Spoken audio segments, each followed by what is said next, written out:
All right, well, I want to welcome you all to the lesson tonight, and the subject is the history of hypnosis. And this one will be fun. And does anyone know what there's a compound, an element, not an element, but a compound, and it has magnetic qualities to it. It's often a black rock and shiny. It's one of the only two naturally occurring magnetic compounds on Earth. I don't know what the German word for it, but it's a lodestone. A lodestone, yes.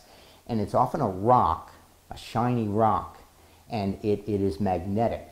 And so things like iron will be attracted to it. And it was one of the first things that they used to make compasses so they could navigate. So a lodestone, actually, that's really the beginning of a lot of the hypnosis. First, we'll start out with the ancient stuff. About 4,000 years ago, the Egyptians and the Greeks and the Romans, they used, well, not the Romans right away, but the Egyptians and the Greeks used to have something called a sleep temple. And so if you got sick, whether it was a physical ailment or a mental ailment, you would be sent to the sleep temple. And that's where all the priests were. And they would lay you out on a table, and then they would chant and pray and give you things, special things to eat and drink, and you would get better.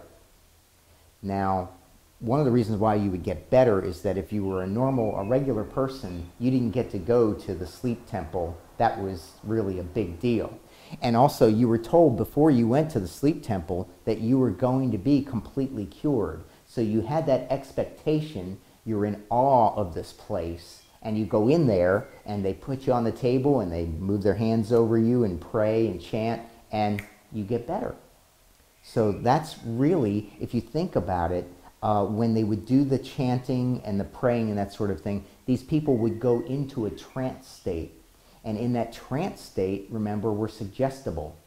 And while you're in that trance state, while you're suggestible, then they would tell you that you were getting better. And that's why a lot of people got better. And it was really hypnosis. And most of us will say that hypnosis, that's where it began. You know, in our pre-talk, we always tell people they've been hypnotizing people for 4,000 years. Well, that's what we're talking about, the Egyptian sleep temples. Right? Now on to the magnets. Magnets are really cool. I used to love it when I was a kid, playing with magnets.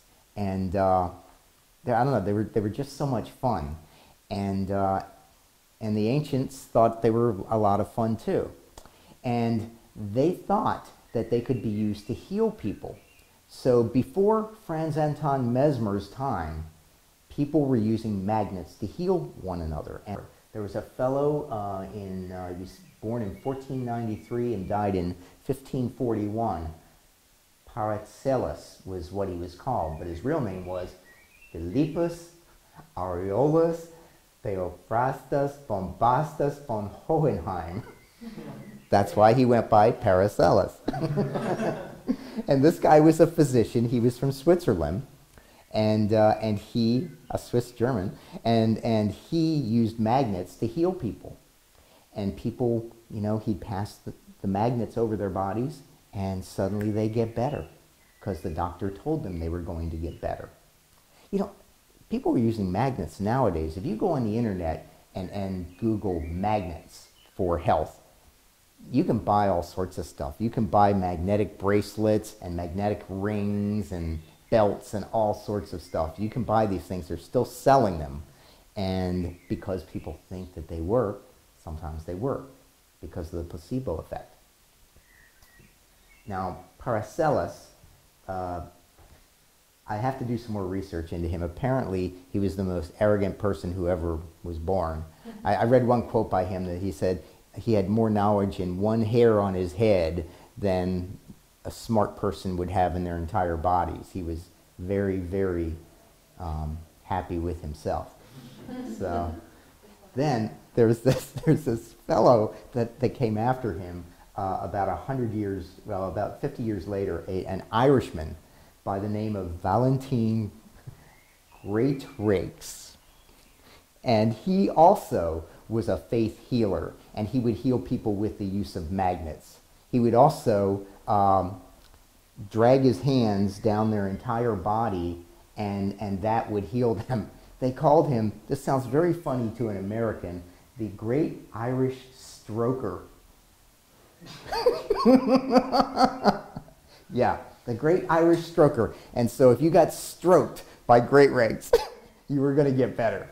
And it was amazing. And he traveled to England because they didn't want him in Ireland anymore, and stroked people. But they got better. Then came Father Maximilian Hell. Now, he's an interesting fellow. He's from Vienna, and he was a Jesuit priest.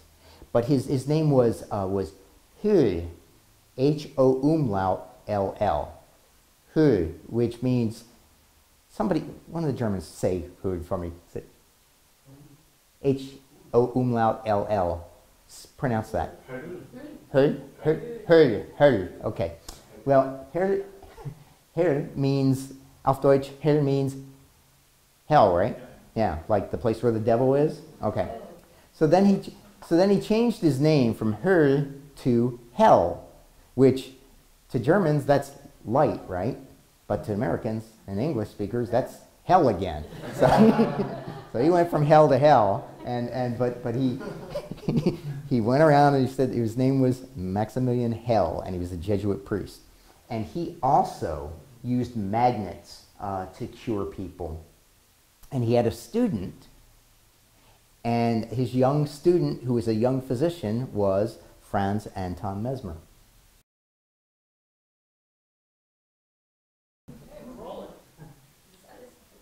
All right, that would be a good idea. Push the button.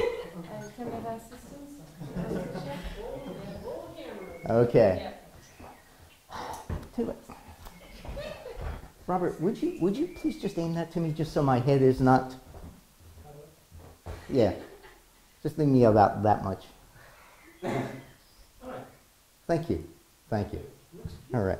Wow, what a great cameraman. Have to get you to replace Stephanie. She wasn't listening. Oh well, I'm sunk. You know the element, the compound I'm speaking of? It's one of the, no, not a hematite. No. Höll, with the Great Irish Stroker.